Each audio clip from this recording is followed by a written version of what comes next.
What is going on, my G's? This right here is the Karma Revero. That's right, this is the Revero made by Karma. It's a hybrid, it's $130,000. It looks insane, yet it's one of the weirdest cars I've ever driven in my life. Let me tell you why. Let's get to know it.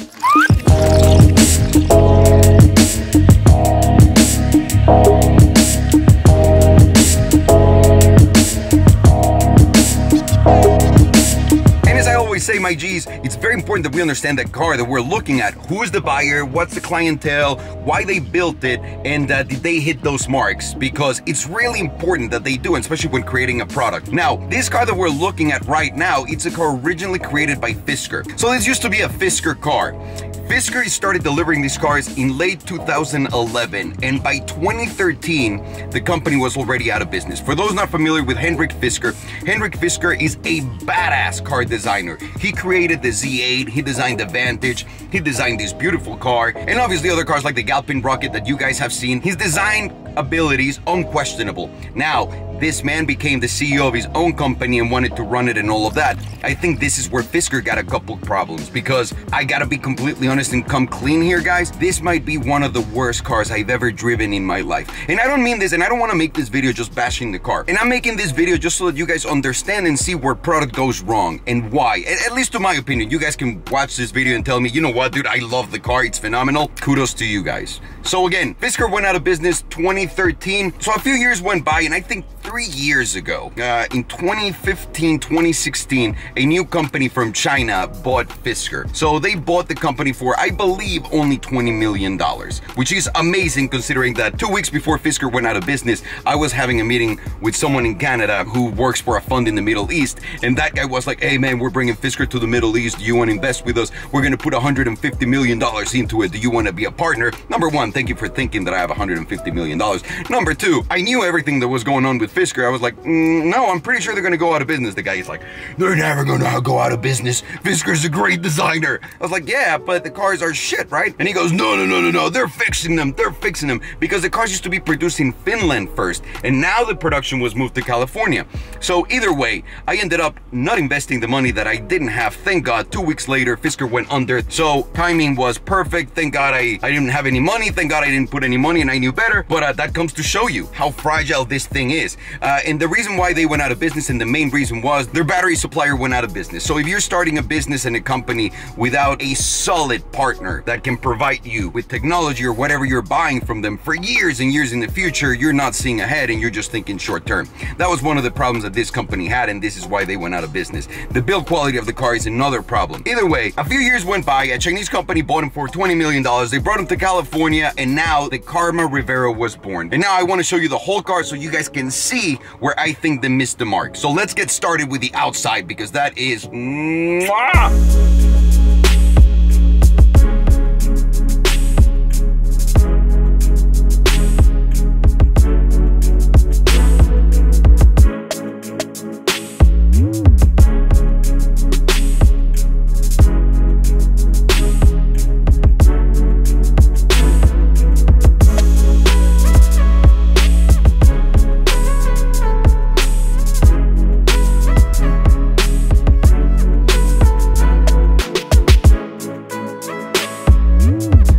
to start right here from the outside, which is the most beautiful thing about this car. And hang on, before I jump into let's look at the outside, you guys gotta know what's inside of this hood right here. So they have a 4-cylinder engine and a battery motor that together produce 400 horsepower to move this beast. That weighs about 5,000 to 5,500 pounds. That's a very heavy car for 400 horsepower if you think about it. But that's no here nor there. This car drives kind of weird and very different from everything else that's out there. So once I get in the car and drive it, I'll explain to you how that works. Right now, let's just focus on the beautiful detail of the design, which is what Henrik Fisker is amazing at. Look at the design of this car. It even looks like it's got a happy mustache on it. It's legitimately one of the most beautiful cars I've ever seen in my life. No one in the office can take their eyes off of the car. And also the paint that they selected for the car is absolutely gorgeous. There's so much depth to it, like so much. I feel like this would be something that Aston Martin should get into, like a paint with that much, I don't know how to say it, it's so rich, if you will. And now look at the back. The design just follows through the whole thing. It's a 4-door car. I know that some people don't see the second door in the back, but it's a 4-door car. It's beautiful. And the one thing that you'll notice immediately is that there are no exhausts on the back. And where are the exhausts? Because it still has a 4-cylinder engine. They put them right here. Kind of like a G-Wagon, kind of like a Viper. They look super, super cool. So design-wise, the car didn't have a single problem. This is one of the most beautiful cars ever made. I honestly think so. Well done, Fisker. Another very specific detail to this car is right here, the solar panels. You guys see them on the roof? So these obviously solar panels are to absorb energy and use them for the car. So he charges the 12-volt battery and also the hybrid system. Now, the weird thing, and actually not the weird thing, but what these panels promise is that they can recharge, I think, about 500 miles of range in a year. That means if you're putting the car outside every single day, you're gonna get an extra 500 miles out of the car. Now, for those people who are environmentalists and care about that, that's great, but performance-wise, that is not much, but at least they tried. It's right here, and this is one of the unique features about this car. And before we get in the car, let me show you guys the key. What do you think about it? In Mexico, we had a chocolate candy called the Bubu Lubu, and it kind of looks like that. I'm not a big fan, and also these buttons are hard to tell which one's open and which one's closed. I know this one's the open one, but the other day when we got the car, we were trying to figure it out like quick, and it honestly, we had to double, triple take it. I'm not a massive fan of the key. So this is all you need to get into the Karma Revero, baby.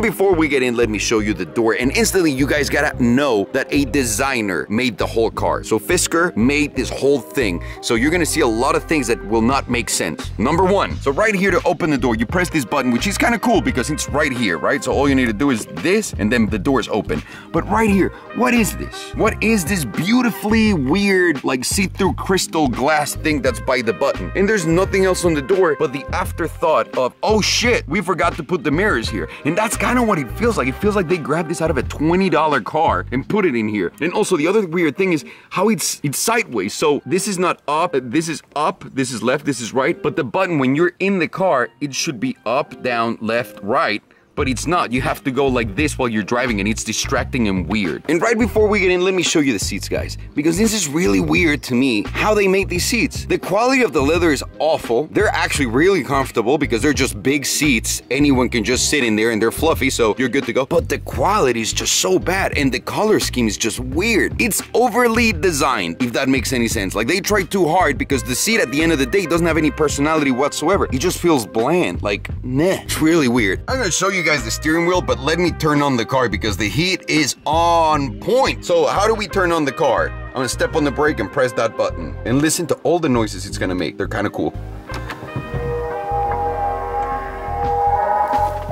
See, that's another thing that I really like about this car. And now we're getting into the good part, the steering wheel. Look at that steering wheel. I honestly don't have a lot to say here. It's kind of weird. It's kind of weird because according to all new steering wheels, this is already looking old as hell. And then you're looking at the logo here, which is kind of missing. It feels like the logo is missing here. Everyone said the same thing. And then you're looking at these buttons, and they look like $5 buttons. Again, this is a $130,000 car, people. And I want you to just look at the shape, look at the everything. Even just grabbing it, I'm a big car fan, and I love grabbing steering wheels. I know that sounds weird, but I really do get a kick out of holding a good steering wheel. This is not it at all. One thing I really dig about this car is that screen. It's a beautiful, simple screen, and I love the UI and the UX of it. And let me show you a few things real quick. Let me change the driving modes to sustain. It was on stealth, now it's on sustain. And then I push another time and it's on sport. How am I making these changes? I'm sure you're seeing the reflection. There are paddles right here. So instead of switching gears with these, you're gonna change your driving modes, and then your braking, your regenerative, which I can't say right, regenerative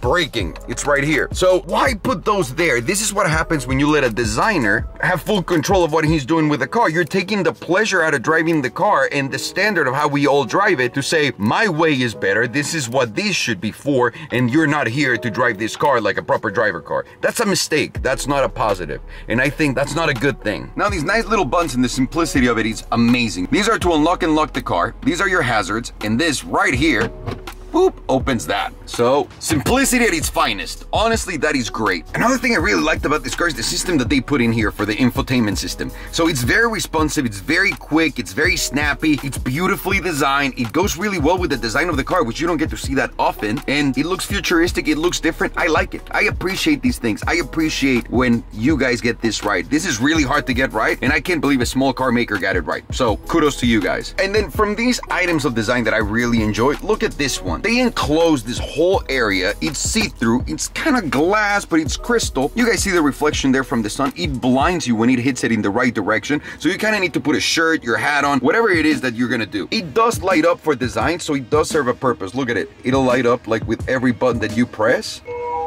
But the reality is, this is more inconvenient than beautiful, unless it's nighttime. And now we're going from this element of design into something that, again, it's epic. Right here, you have your Christmas tree, which is what I like to call it. Drive, neutral, reverse, and parking. It doesn't get any better than that. It's so simple, easy at your fingertips. Again, just right here. Your windows are right underneath it. It's not confusing, you know them. Front windows, back windows, your window lock. And then you have two cup holders. These elements of design are seriously awesome. But what about this, for example? You see what I'm saying? Like, these are great. And this right here, that gap right there, you feel the metal, see, like right here where the door ends, it feels like it's open. You guys see how poorly it's done? And another thing we gotta talk about here is the cabin is kind of weird. It's too small. There's too many big things inside of it just for the hell of it. Like this fucking huge thing. And it's in the way, and I get it. Right now in the front's not that bad, but let me take you to the back and you'll see what I'm talking about. And that right there is normally how I sit in a car. So I'm the passenger. I didn't move the seat to put it like further away or anything. That's how I sit in the car. And this is me here in the back. You guys see how tight that space is? And on top of that, he added that console that goes all the way back here, which, don't get me wrong, the console is beautiful. The fact that I have my butt warmers right there and my windows are great and two cup holders are great right here. But then again, I don't have any space whatsoever for myself and to exist back here. And again, we're talking about designers, right? We're talking about making a product with a purpose. You're building a car for 4 people that cannot sit 4 people comfortably. Look, I take off my hat, and if I'm legit, like, we're going on a road trip, I can't use this entire side of the car. Like, that's weird. That's weird. You're building a 4-door car for 4 people. And again, I know, like, for example, when Porsche puts 2 seats on the back that no one can fit, they're just doing it for insurance. When the Hellcat does that, he's doing it for insurance. It's a 2-door car. This is a 4-door car for 4 people to ride luxuriously through shit. That ain't the feeling I'm getting back here. Honestly, I am not making this up. I just got locked up in this car in the back seat. I need Buddy, and thank God I have my phone with me, because I already tried with the locks there and it didn't open my door. So Buddy, I need help. And also, it'd be ideal if you can open the back doors by yourself when you're sitting here. I can't move either, which is another big problem. What's up, dude? I am locked up in the back seat of the car and I can't move around. I can't open any other door and I can't get out. Alright, I'm coming. Thank you.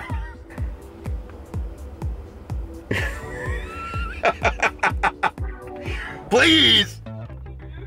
It doesn't open from the inside, dude. And I took off like the safety and whatever. Where's the child lock? It's on the front. Child lock it. I don't know if you can touch it from there, but it's on the front. It's really weird. Look at how I need to get out.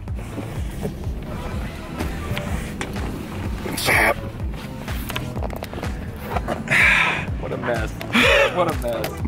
So I always say, if you're watching one of these videos, the reason why you're watching is because you want to understand the car, and you should, and that's exactly right. So I'm here to tell you what the car maker, Karma itself, is saying about the car, what should we expect from the car, and then we're gonna go out, drive it, and you'll let me know if you think that got accomplished. So right here, this is something I pulled exactly from their website, word for word. The Revero is about feel, not numbers. No knowledge of its 0 to 60 time will help you define its allure. We can, and will quote impressive vehicle technical specs, but for right now, we would rather state our performance story differently. We have enough to move you in every way. Okay, so that's what they're saying. They're saying, this is not a 0 to 60 car, this is not a sports car. This is a car that will move me as we go. This is a car that will give me a different experience from everything else. So let's go drive it and let's go find out if it does.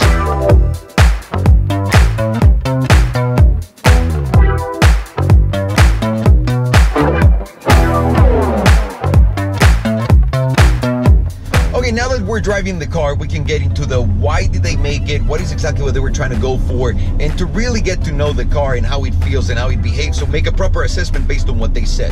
Which so far we've only heard about don't worry about the performance. The allure of the car is not in the performance, it's in everything else. When you're driving the car, you'll find it, you'll know what it is. Okay, let's do it. And piece by piece, they also mentioned on their website a few of the things that make up that allure. So I want to give you exactly one by one what they attacked on their website, and let's talk about them. Number one, they're talking about this car is not about performance. Absolutely understood. But one thing they do brag about on their performance is their torque. So let's see how that does. The other thing that they talk about is regenerative braking. I think I said it right at the end, and maybe I did, but that's what they talk about. They say that if you drive the car less than 50 miles a day, you'll never have to charge it because the gas engine always recharges the car, and regeneration in the battery and the systems is great. Okay, so that's the second. The third, they're also talking about drivability and how this is more of a GT and a big cruiser and very comfortable and well planted. They talk about all those things. Now, before we start going into each one of those, let me explain to you how this car works so that you guys understand what we're looking at. This is a hybrid. It's got 2 electric motors and a 4-cylinder engine, right? This doesn't work like in a 918 where all of the motors, everything works together to give you a fuck you amount of power to go off the line.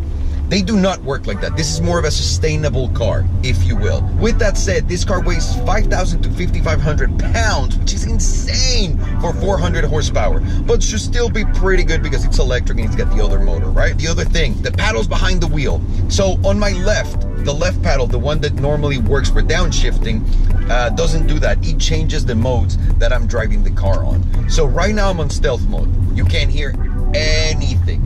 It drives like a full electric car. That click should tell you we're in sustainable mode. I'm gonna floor it again.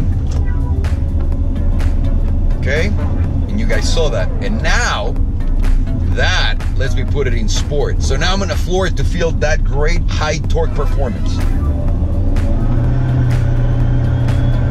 And this is the problem. The torque doesn't come in at any point where you're like, whoa! It just never comes. And then that thing, the 4-cylinder engine is not there to push the car either. It's unfortunately to recharge the battery, and it sounds like a lawnmower. Like someone's out there with a lawnmower, like probably a few feet away from the car and you can't see them. That's not hitting the mark at all. This is flooring the car. It's so slow. It's so slow. Then on the right, I have my paddles for the braking so that it can regenerative braking on the right side. So I'm on level 3 right now, which is the most hardcore. So on a Tesla, when you put it on 3 and you let off the gas, it feels like it's braking. This is killing your coasting a little bit. It's not really doing a lot of that. So I'm not entirely sure why this is a thing that they're bragging about on their car when any other car maker does it better right now that's electric. I'm sorry, guys. Now, they're talking about the allure, the appeal of the car, like how sexy it is and all that stuff. Great looking car, but it has many manufacturing problems. Now, it's talking about it's a great GT. It is not a great GT.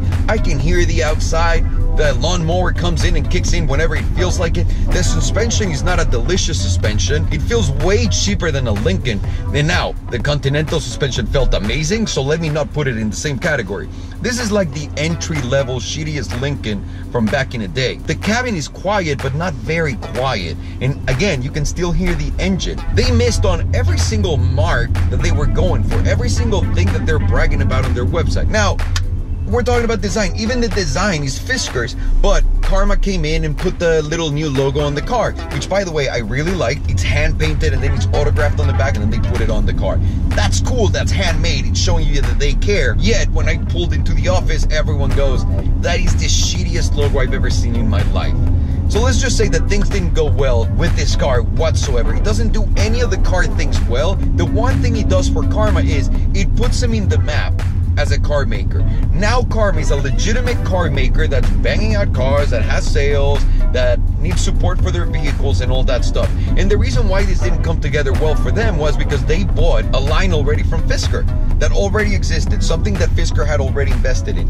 And here's the big lesson that I want to teach you guys today with this video, because I hate doing negative videos. I don't drive cars that I don't like, and this is why whenever I get in a car, everyone's like, oh, you're being sponsored, Alejandro, you like every single car. I don't. I only drive cars that I like so that I can pass on the message to you that I'm enjoying them. Giving you guys negative comments doesn't take me anywhere, and I just want to help out, hopefully Karma, with some feedback and criticism on their car, but I want to help you guys too the most, because this is all about business. Fisker got into the car making business being a designer, a beautiful and fucking awarded designer, a crazy talented designer.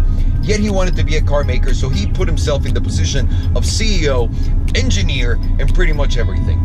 So when you look at this car, the only thing that shows is design. So that means you're putting business as second, and then you're putting driving as third, or you can swap them however you want, and that's not good. And also marketing at fourth, because you can't market a car that doesn't do any of the things that you want it to do. So the example comes here. If I'm a guy that has a lot of money and makes a lot of money investing, say I'm like one of those guys that you see on Instagram all the time that are investors, and I invested on Twitter, on Instagram, and I killed it for years, right? Destroyed it, and I've made so much money, and I'm really good at investing. And now that I have the money, I want to open a taco restaurant. I want to give people the greatest tacos ever. Yet I don't cook, obviously. So I got all this money, and then I'm gonna meet another guy that has a lot more money than me. So am I gonna go and partner up with him to open my taco place? No. This is what's blocking this from working. What Fisker should have done is hired a guy that makes amazing fucking tacos already. Someone that makes the taco so prime that you can just come in, give him the money, build the place, and make it fucking go on fire. This business will never work with two guys with money making tacos. It'll work with an expert, the best taco maker in the world, and my money. So it's very important that whenever you're partnering up with someone, whenever you're collaborating with someone, whenever you're getting into a relationship with someone, that person brings something else to the table that you don't. It's awesome to get along with people when you have shit in common and things to talk about because you love the same things, but it's amazing and it's fucking epic when you can get that, and on top of that, the other person has talents that you lack, and you can contribute with other talents that you bring to the table. When that happens, magic gets made. And that's unfortunately not what happened here. I hope Karma kills it in the future. I hope their second car, whatever car that is that they make, destroys all of these pre-made problems that they basically inherited from buying the company from Fisker. They did, however, get an amazing deal on the company because they only purchased it for like 20, 30 million. So they're not doing too bad. I'm sure that they're gonna up the quality on everything that they're making, up the performance, and obviously make more sense of the car for the people that want to buy it. And before I go, I want to leave you with a question. What are the things that you would change to make this an epic car? I would go either full electric or full with a V8, a powerful engine, and make it more of a sports car. I wouldn't just go with a luxury car thing because you don't fit in the back. A luxury car cannot have 4 doors and the back won't work. Like the Rapide from Aston Martin showed us that that doesn't work. What will you do to make this car work? Please let me know in the comments down below. As always, guys, my name is Alejandro, and I do not approve this message. Thank you so very much for watching, and I appreciate your time. People, I'll see you guys later. Thank you.